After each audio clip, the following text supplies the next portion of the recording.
Screen share.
ठीक है बेटा, बाकी स्टूडेंट्स जो हैं दे आर 17, बल्कि 18 ऑफ देम आर मिसिंग। अगर किसी स्टूडेंट से कांटेक्ट है जो कि इस क्लास के अंदर है, उसको काइंडली टेक्स्ट कर दो। I have send you an SMS through LMS, लेकिन वो बच्चों तक पहुंचा नहीं है। जिन स्टूडेंट्स ने अभी भी जीसीआर ज्वाइन नहीं किया उसको ज्वाइन करें। आपके पास सारी नोटिफिकेशन अपडेट्स वगैरह उसी पे आएंगी। There will be no WhatsApp group, ना फेसबुक पेज होगा या ना ग्रुप होगा। सो मेक श्योर कि आपने जीसीआर को ज्वाइन कर लिया है।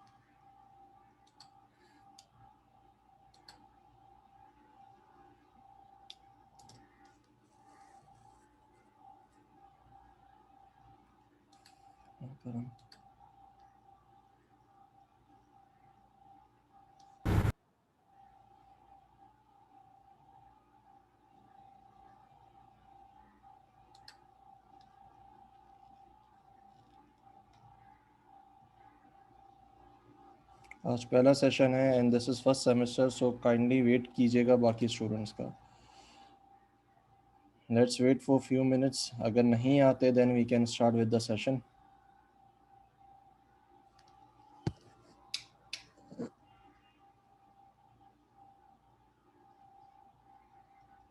सो आई होप सबको आवाज़ आ रही है।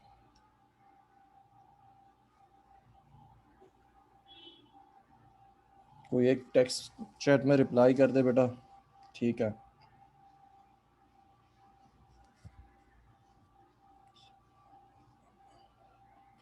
इससे पहले आप लोगों की पीएफ की जो लैब है, क्या वो हो चुकी है?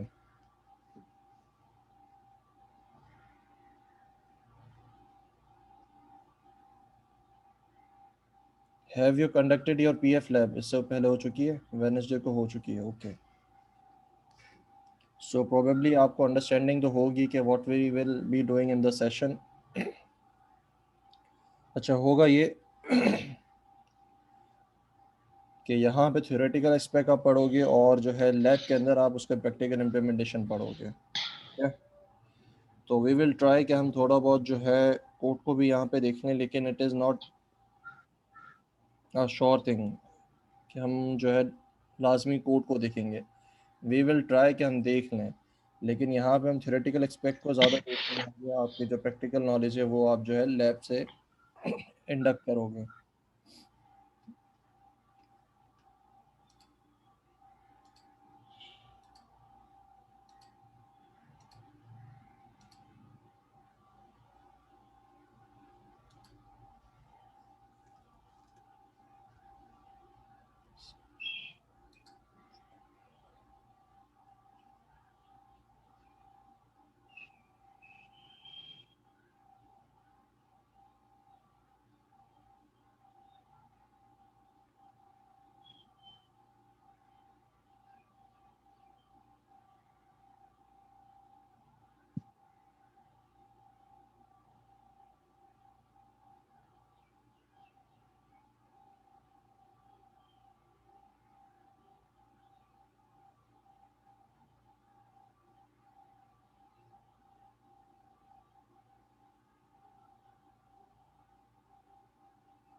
सेक्शन के बाकी जो स्टूडेंट्स हैं they are not running this section.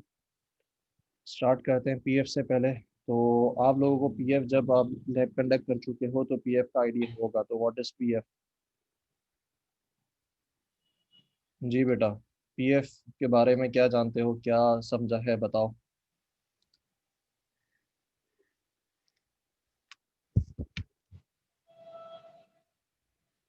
कोई स्टूडेंट बेटा?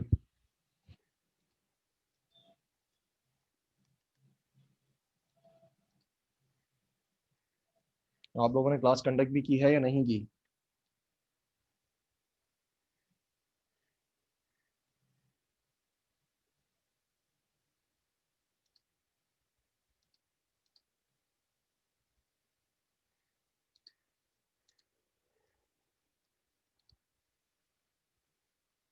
जी क्लास, आवाज़ आ रही है सबको?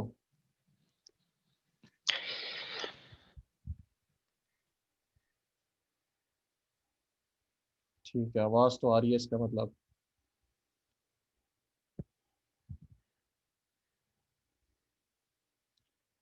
ओके, दो स्टूडेंट जो जवाब नहीं दे रहे and are not participating in the class, there are 5 marks for class participation. तो अगर आप अपना टास्क करके नहीं दिखाते या जो है आप पार्टिसिपेट नहीं कर रहे इन द क्लास, तो you will lose those marks. तो it's mandatory to for you to participate in the class sessions. Okay, PF जो है आपके पास stand for programming fundamental. Programming fundamental जो है, फंडामेंटल्स का मतलब होता है बेसिक्स। तो प्रोग्रामिंग के जो बेसिक्स होंगे वो आप इस कोर्स में पढ़ेंगे। ओके जी। तो सबसे पहले बात आती है, व्हाट इज़ अ प्रोग्राम। एक प्रोग्राम जो है वो क्या होता है? प्रोग्राम जो है एक well defined in ordered step by step solution होता है फॉर एनी प्रॉब्लम और कंप्लीटिंग अ टास्क। इसको अगर हम कंप्यूटर प्रोग्रामिंग में देखें, कंप्यूटर्स के अंदर प्रोग्रामिंग क्या होती है, प्रोग्राम क्या होता है, तो these are steps called instructions. ठीक है, जो कि खुद क्या होते हैं, वेल डिफाइंड होते हैं, इन ऑर्डर होते हैं और प्रिसाइज होते हैं। एक चीज़ का ख्याल रखिएगा, यहाँ पे कंप्यूटर जो है कोई ऐसी चीज़ नहीं परफॉर्म कर सकता जो कि उसको बताई ना की गई हो। अपनी तरफ से चीज़ें मत अज्यूम कीजिएगा कि ये जो है ये खुद परफॉर्म करने लगेगा। It will only perform and perform those things जो कि आपने बताई हैं, एंड ओनली दोज थिंग्स, इसके अलावा कुछ वो परफॉर्म नहीं करेगा। इस स्लाइड में किसी को कोई कंफ्यूजन? रिप्लाई करते रहें नो बेटा सर। चैट के अंदर, तो हम आगे बढ़ते रहें।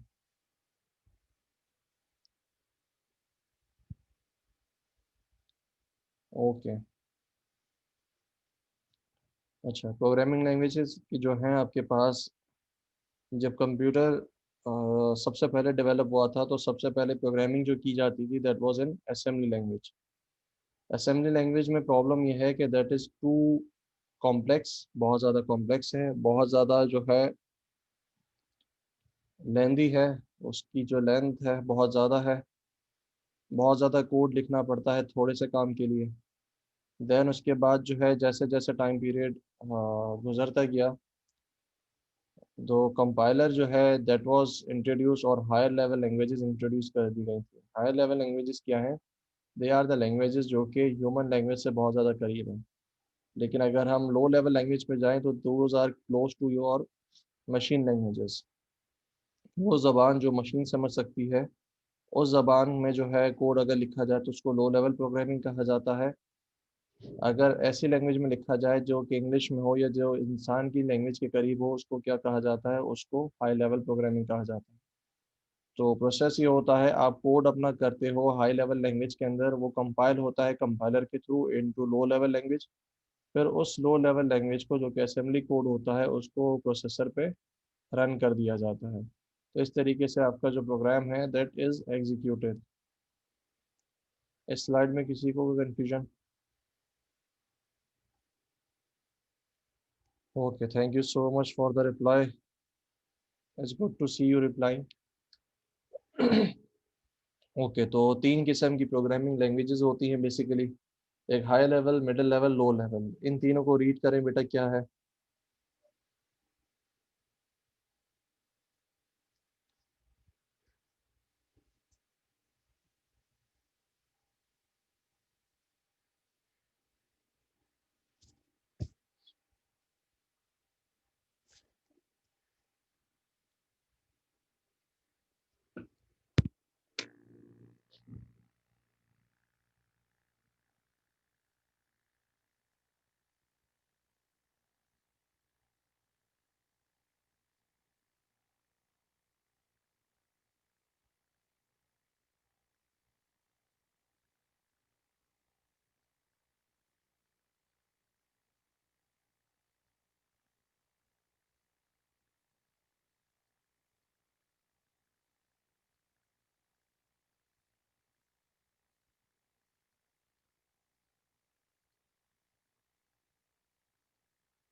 ठीक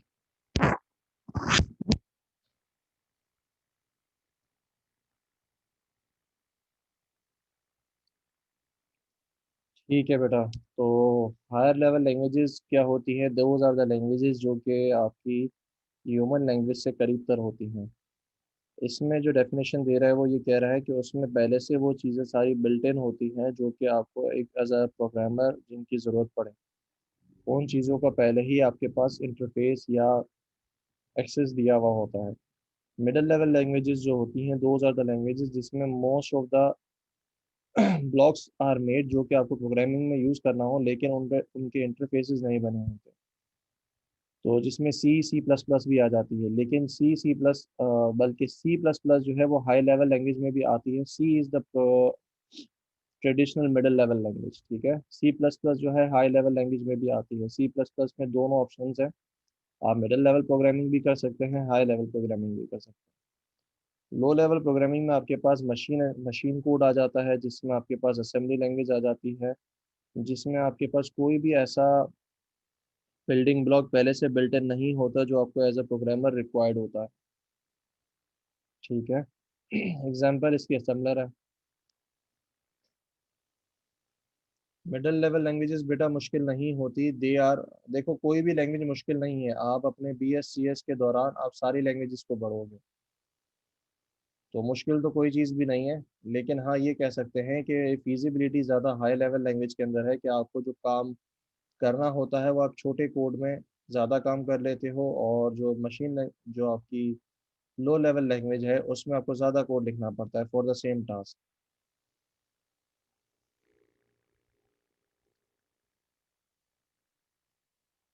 अच्छा, प्रोग्रामिंग लैंग्वेजेस हम जो पढ़ेंगे वो है C#, आपकी PF के कोर्स के अंदर। और जो है आप आगे भी कोर्सेज में PF जो है C# पढ़ते रहोगे।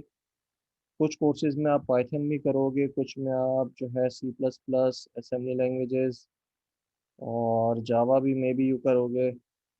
तो हम जो है C# को इंट्रोड्यूस करवा रहे हैं फॉर द PF। C# जो है माइक्रोसॉफ्ट का प्रोडक्ट है, और इसके प्रीसीडर्स जो है वो C और C++ है।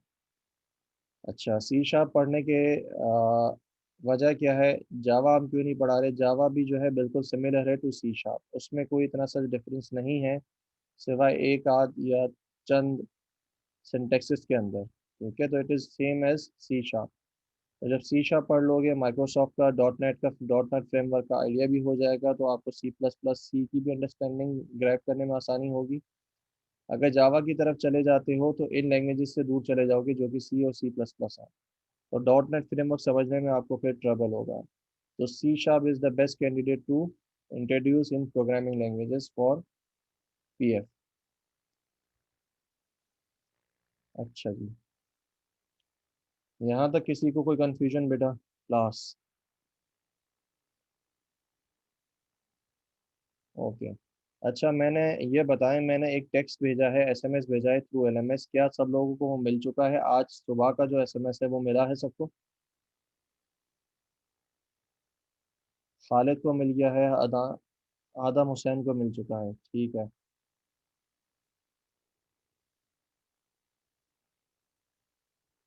ठीक है, तो आई होप सब स्टूडेंट्स को आ जाना चाहिए, लेकिन स्टूडेंट्स इतने आए नहीं हैं। दे आर 21 स्टूडेंट्स, जबकि आपके टोटल एनरोल्ड स्टूडेंट्स जो हैं दे आर 37, और यहाँ पे 20 मौजूद हैं।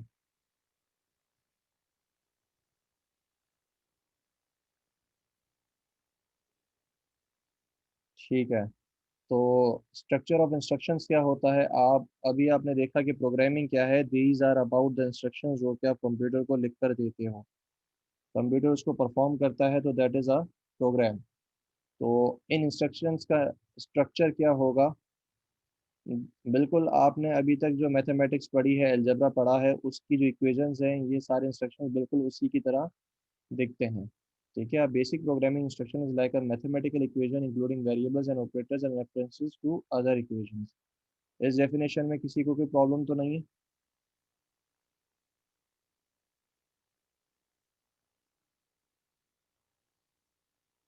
ओके। तो सपोज करें कि आप अगर अपने मैथमेटिक्स के अंदर एक वेरिएबल डिक्लेयर करते हैं x, जिसकी वैल्यू 5 है, तो आप क्या लिखते हो? Let x is equal to 5। ठीक है, तो इसी को डिक्लेयर करने का प्रोग्रामिंग में तरीकेकार क्या है, वेरिएबल का कीवर्ड उसके बाद एक्स इज इक्वल टू 5। इसी तरीके से अगर मैं एक एडिशन शो करना चाहता हूँ तो मैं क्या करूँगा, x is equal to y plus b mathematical equation के अंदर। तो उसी तरीके से आपका जो एक्स है उसको अगर मैं प्रोग्रामिंग में ऐड करवाना चाहता हूँ किसी चीज़ को और एक्स में स्टोर करना चाहता हूँ, तो एग्जैक्टली वही आपके पास सिंटैक्स है, that is x is equal to y plus b. यहाँ पे एक मैं अल्फाज इस्तेमाल कर रहा हूँ सिंटैक्स। सिंटैक्स क्या होता है, सिंटैक्स इज द स्ट्रक्चर। आपके इंस्ट्रक्शन का जो स्ट्रक्चर होता है लिखने का तरीकेकार, उसको हम सिंटैक्स कहते हैं।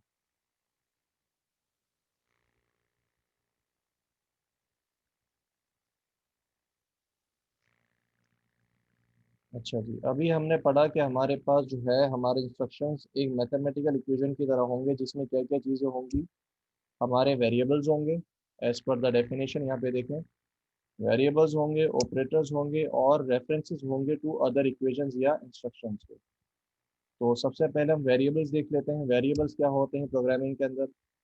प्रोग्रामिंग के अंदर वेरिएबल्स एग्जैक्टली वैसे ही होते हैं जैसे आपके अलजेब्रा के अंदर वेरिएबल्स होते हैं। ठीक है बेटा, वेरिएबल्स को हम क्यों यूज़ करते हैं, ताकि उसमें हम कोई नंबर या कोई वैल्यू स्टोर कर सकें, ऐसा ही है जी क्लास। वेरिएबल्स के अंदर यही चीज़ें आती हैं या और कोई चीज़ भी स्टोर हो सकती है।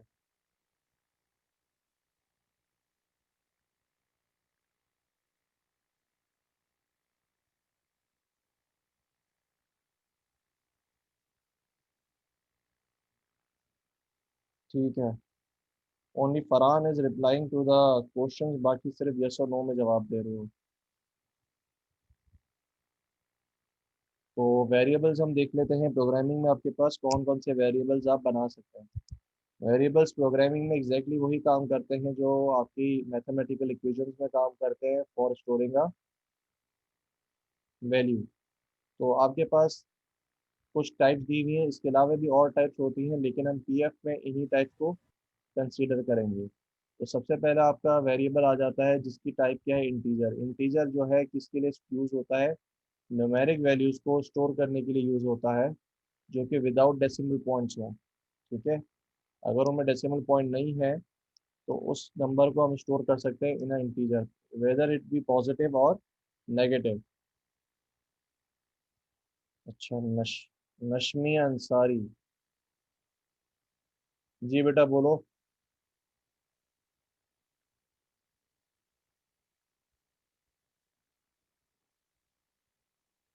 नशमिया अंसारी बेटा, हाथ रेस किया था, बोलो क्या काम है। सर आपकी आवाज़ कट हो रही है। बेटा बाकी स्टूडेंट्स को आवाज़ आ रही है, क्लियर है। ठीक है बेटा, आपके पास जो मे बी इंटरनेट कनेक्शन की वजह से हो रहा है, बाकी स्टूडेंट्स के पास जो है क्लियर जा रही है, तो अपना चेक करें आपने कोई एप्लीकेशन वगैरह तो ओपन नहीं की हुई बैक एंड पे जो आपकी बैंडविड्थ कंज्यूम कर रही है। ठीक है,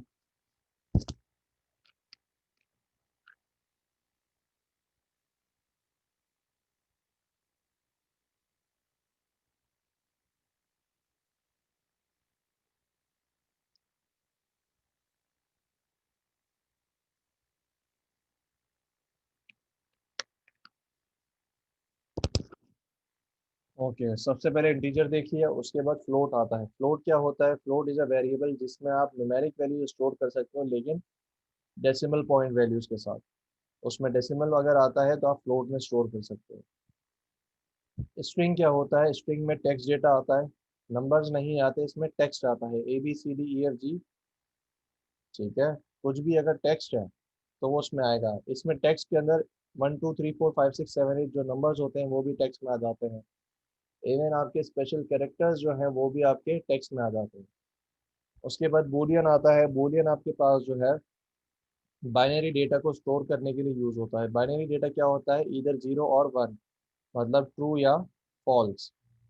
चार जो है उसको हम यूज करते हैं for storing a single character. Single character का मतलब यहाँ पे यह है कि कोई भी एक कैरेक्टर, 1 हो गया, 2 हो गया, या ए हो गया, या कैपिटल ए हो गया, या एट द रेट हो गया, स्टार हो गया, हैश हो गया, these are all my single characters. String के अंदर हम एक से ज़्यादा कैरेक्टर्स को स्टोर कर सकते हैं और 4 के अंदर हम सिर्फ और सिर्फ सिंगल कैरेक्टर स्टोर कर सकते हैं। ठीक है बेटा। उसके बाद आता है डबल। डबल जो है वो यूज़ होता है फॉर स्टोरिंग न्यूमेरिक वैल्यूज़ जिसमें डेसिमल पॉइंट हो या ना हो, लेकिन वो नंबर्स बहुत बड़े हों। ठीक है। अगर कोई बहुत ही बड़ा नंबर है तो उसके लिए हम जो है वेरिएबल यूज़ करेंगे, उसको स्टोर करने के लिए जो वेरिएबल यूज़ होगा that is my double. Double के अंदर जो है आपका डेसिमल पॉइंट हो भी सकता है, नहीं भी हो सकता, तो ये दोनों वैल्यूज़ को स्टोर कर सकता है। क्लियर है।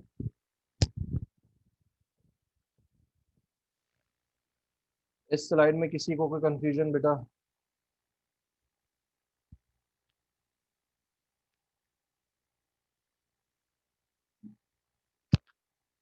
ठीक है, आगे चलते हैं।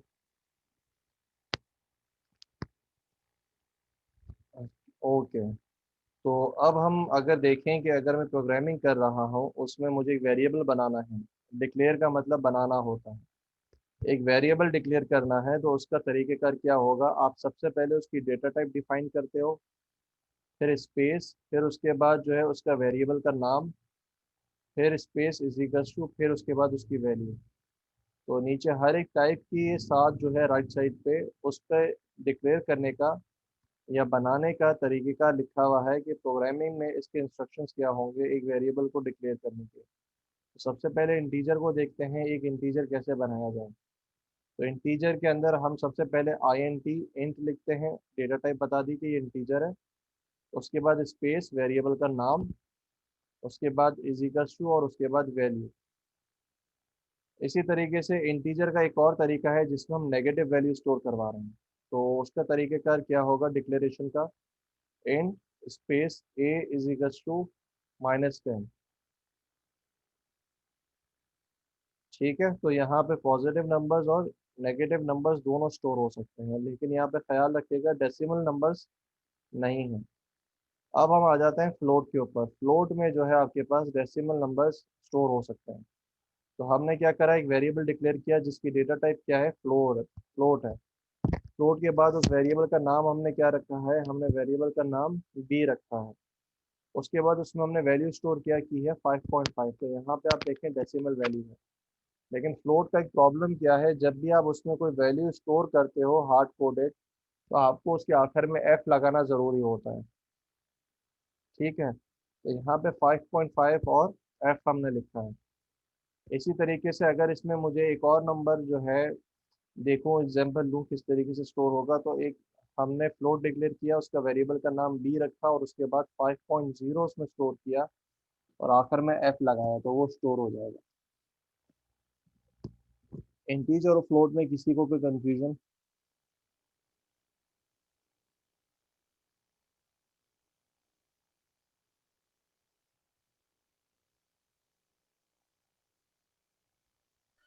सर ये निशान लगाना जरूरी है 5 के बाद जो है, और इसको क्या कहते हैं? इसको एफ कहते हैं बेटा, ये कोई निशान नहीं है, ये आपके पास ए बी सी डी का एफ है। नो सर, इंटीजर में सर, इंटीजर में ये जो कोमा टाइप जो लगा।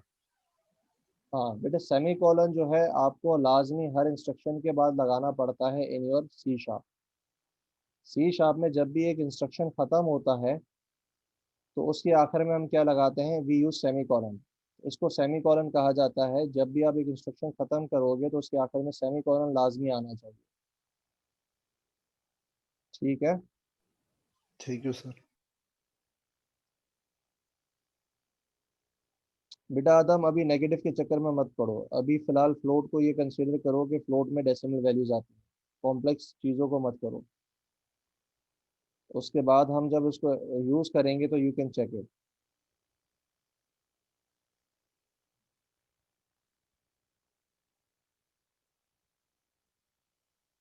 बेटा इन फरहान हाशमी, जी स्पेसेस हैं उसके दौरान, उसके दरमियान जो है स्पेसेस हैं। अच्छा, तीसरी डेटा टाइप या नेक्स्ट डेटा टाइप आपकी कौन सी है, स्ट्रिंग है। स्ट्रिंग को डिक्लेयर करने का तरीकेकार, स्ट्रिंग से पहले हम बूल देख लेते हैं। बूल को डिक्लेयर करने का तरीकेकार क्या है, बूलियन को। वी यूज बूल कीवर्ड, बूल की डेटा टाइप बताई स्पेस, उसके बाद वेरिएबल का नाम हमने बी रखा हुआ है, उसके बाद उसकी वैल्यू ट्रू या फॉल्स। अब स्ट्रिंग पे आ जाते हैं। स्ट्रिंग को डिक्लेयर करने का तरीका क्या है? स्ट्रिंग स्पेस उसका नाम और फिर उसके बाद उसकी वैल्यू। अब यहाँ पे आप देखोगे स्ट्रिंग के अंदर हमने बताया था कि टेक्स्ट डेटा आ सकता है, टेक्स्ट डेटा। तो टेक्स्ट डेटा को जब भी लिखते हो तो उसको किस में लिखते हो? इन्वर्टेड कॉमास के अंदर। तो यहाँ पे देखो ये इन्वर्टेड कॉमास लाजमी लगाने हैं जब भी आप कोई वैल्यू स्टोर करोगे इन अ स्ट्रिंग। यहाँ पे जो है टेक्स्ट जो हमने लिखा है उसके शुरू में और आखिर में इन्वर्टेड कॉमास हैं, तो ये इसको बताता है कि ये एक स्ट्रिंग है। उसके बाद चार के अंदर देखोगे, चार का डिक्लेरेशन का तरीकेकार क्या है? चार का कीवर्ड स्पेस वेरिएबल का नाम स्पेस उसकी वैल्यू। सेम जिस तरीके से हम स्ट्रिंग में इन्वर्टेड कॉमास यूज करते हैं, चार के अंदर हम सिंगल एफ्लॉन जो है उसको यूज करते हैं, सिंगल आपके पास डैश को यूज करते हैं। चार के अंदर सिंगल कैरेक्टर आ सकता है, जैसे अभी हमने ऊपर देखा था। स्ट्रिंग के अंदर एक से ज्यादा कैरेक्टर आ सकता है।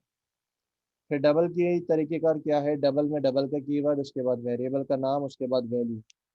ठीक है, और दो नंबर्स मैंने स्टोर करके दिखाए हैं। डबल में 500,000 भी आ रहा है और जो है -1.000 भी आ रहा है, तो इसमें डेसिमल नंबर्स भी आपके पास स्टोर हो सकता है। जी बेटा, डिक्लेरेशन वेरिएबल्स के अंदर और उनकी टाइप्स के अंदर किसी को कोई कंफ्यूजन?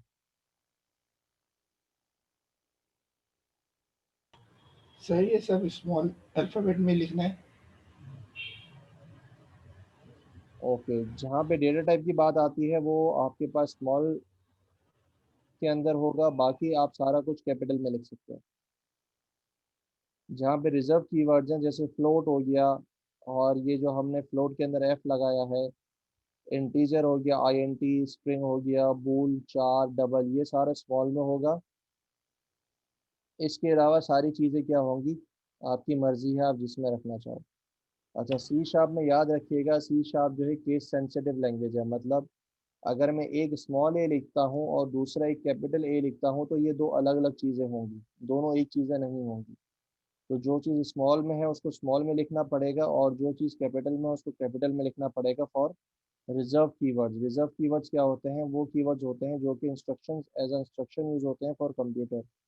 आप उनको इस्तेमाल नहीं कर सकते अपने प्रोग्रामिंग के अंदर सिवाय उनको एग्जैक्टली वैसे ही लिखा जाए। ठीक है बेटा। यस। अच्छा, अब बात आती है, हमने वेरिएबल्स तो बना लिए लेकिन वेरिएबल्स के नाम हमने अभी तक क्या रखे थे? A B रखे थे। अब यहाँ पे आपकी मर्जी है, आप वेरिएबल का नाम कुछ भी रखें लेकिन इन रूल्स को फॉलो करते हुए। ठीक है, अगर इन रूल्स को फॉलो नहीं करोगे तो वो आपको एरर देगा। तो रूल्स क्या है? सबसे पहले वेरिएबल का जो नाम है वो एक लेटर से शुरू होना चाहिए, मतलब अल्फ़ाबेट से या तो फिर अंडरस्कोर से। दूसरा, उस फर्स्ट लेटर के बाद आप वेरिएबल में कोई भी नंबर डाल सकते हैं, और चाहे जितने भी वेरिएबल के नाम के अंदर अल्फ़ाबेट डालना चाहें आप डाल सकते हैं, आपकी मर्जी है। अच्छा, अपर केस जो है, आपने अगर किसी इंटीजर का नाम ए लिखा है कैपिटल में और दूसरा इंटीजर बनाया है स्मॉल ए के साथ, तो ये दो अलग अलग वेरिएबल्स कंसिडर करेगा।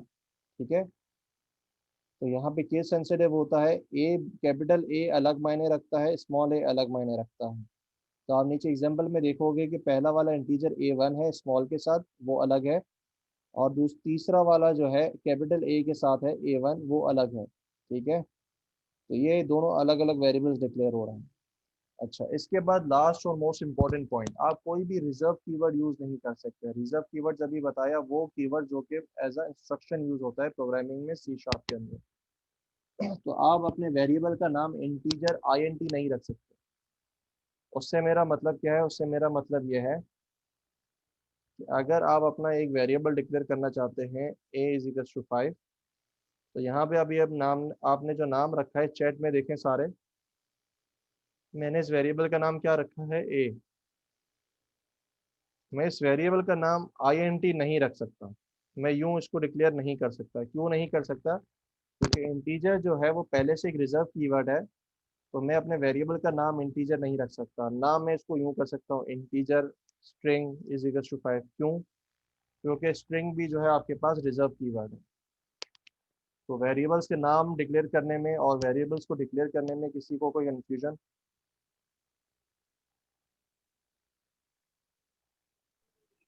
लास्ट पॉइंट एक दफा दोबारा बता दें। बेटा वही बताया जो अभी आपके पास 3 की एग्जांपल थी, दोबारा चैट में देखो।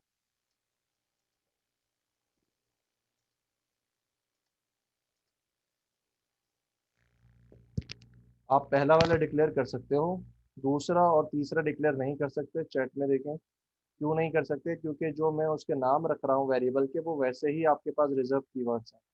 तो you can not use reserve keywords as your variable names. अब क्लियर है?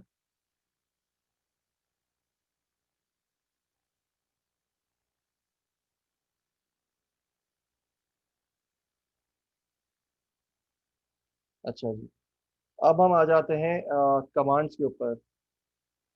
तो बेसिक एक आउटपुट कमांड क्या होती है?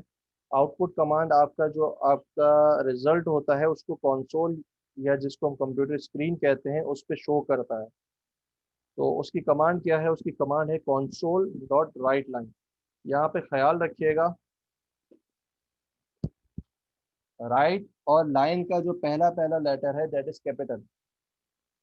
तो वो शीशा बताया था बेटा, केस सेंसिटिव लैंग्वेज होती है, उसमें जो चीज़ कैपिटल होती है उसको कैपिटल रखा जाए, जो चीज़ स्मॉल में है उसको स्मॉल में रखा जाए।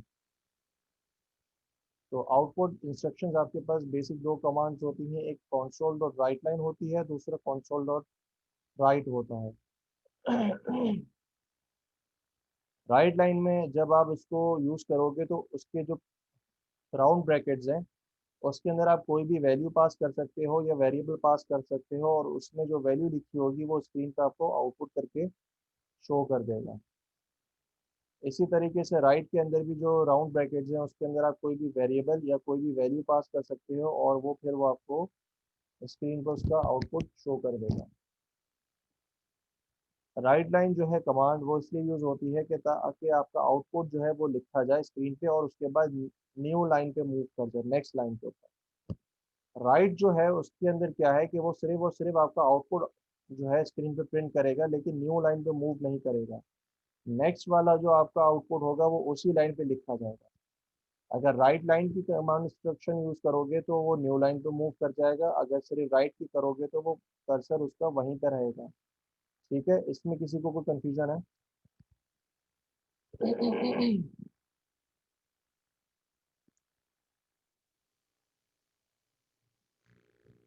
अच्छा, ये कुछ आपके पास एग्जांपल्स हैं कि किस तरीके से हम जो है अपना आउटपुट कमांड को यूज़ कर सकते हैं।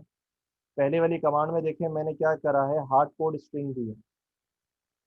स्ट्रिंग कैसे दी है? यहाँ पे देखो मैंने माई कोर्स इस प्रोग्रामिंग टेक्स्ट लिखा है और उसको इन्वर्टेड कॉमास में लिखा है, इसका मतलब ये स्ट्रिंग है। तो आप डायरेक्ट डायरेक्ट वैल्यू भी डाल सकते हो। दूसरी लाइन पे आ जाएं, मैंने वेरिएबल यूज़ किया है, मेरे वेरिएबल का नाम क्या है, माई वेरिएबल, तो आप डायरेक्ट वेरिएबल भी यूज़ कर सकते हो।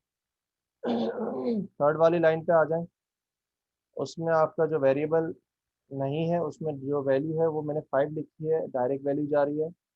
और अगर आप चाहें तो इसमें एज अ स्मॉल इंस्ट्रक्शन सब इंस्ट्रक्शन भी पास कर सकते हो, जिसमें एडिशन की इक्वेशन है। 9 + 10 में लिखूंगा, रिजल्ट क्या प्रिंट होगा, 19 प्रिंट होगा। तो दीज आर द एग्जांपल्स कि आप किस तरीके से इस कमांड को यूज़ कर सकते हो।